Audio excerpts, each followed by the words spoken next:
I mean, of course, monitoring on a weekly basis. Even yesterday with Ramos Horta, Myanmar happens to be one of the major topics we discuss informally.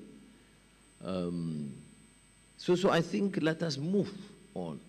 Is it easy? No. It's decades of enmity and hatred. But there is no solution except an immediate ceasefire, end to the violence. Because I told both of them that, you see, Malaysia affected, of course, with, Myanmar is our neighbor, it's part of ASEAN. But also the problem is passed on to other countries. Thailand is having huge problems, Bangladesh and Malaysia, almost 200,000, mainly Rohingyas. So we will have to speak up, we'll have to take action. And would be, to me, shameful if ASEAN doesn't take this baton as part of a responsibility. Of course, we welcome Europe or America or China or the rest. They can come in and help. But it is an ASEAN responsibility. It's the immediate task of the neighbors. Now, on U.S. investments, I think there is probably some misinformation here.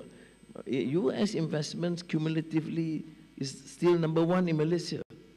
Our engagement with the U.S. businesses has been very active. Of course, they have been very successful in Singapore, and so Malaysia, from the days of Motorola, Intel, those days until now, one of the great research centers set up by Intel in Penang, USM, is one of the remarkable feat. How this transfer of technology has worked.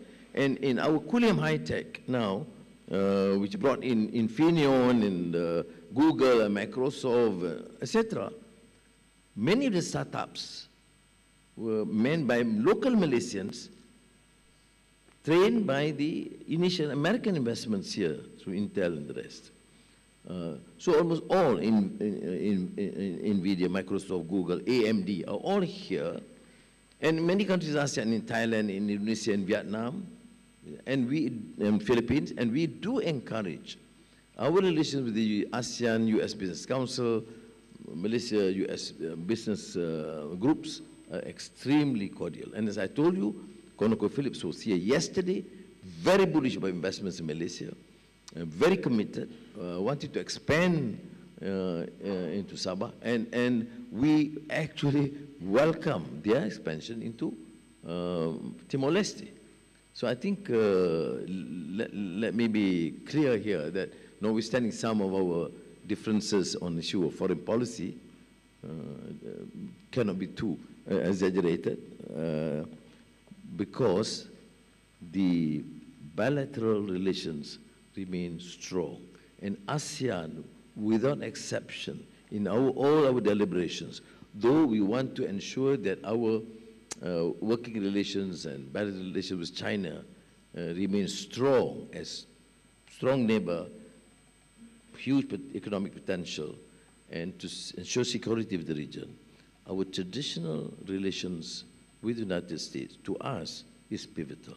There's no two way about it. People say, well, this is opportunism. No, this is a principle of open trading nation and region.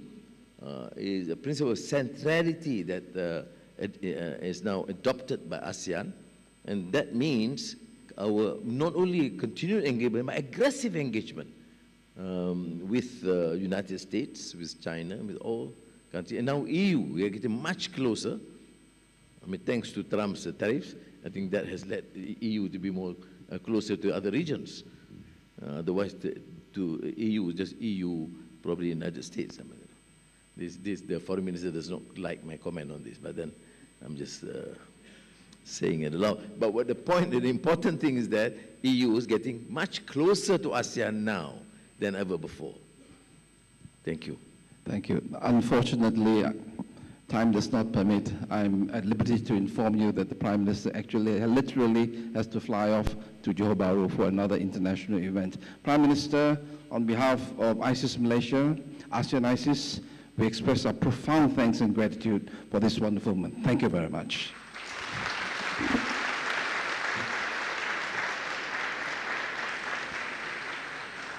Thank you, Honorable Prime Minister.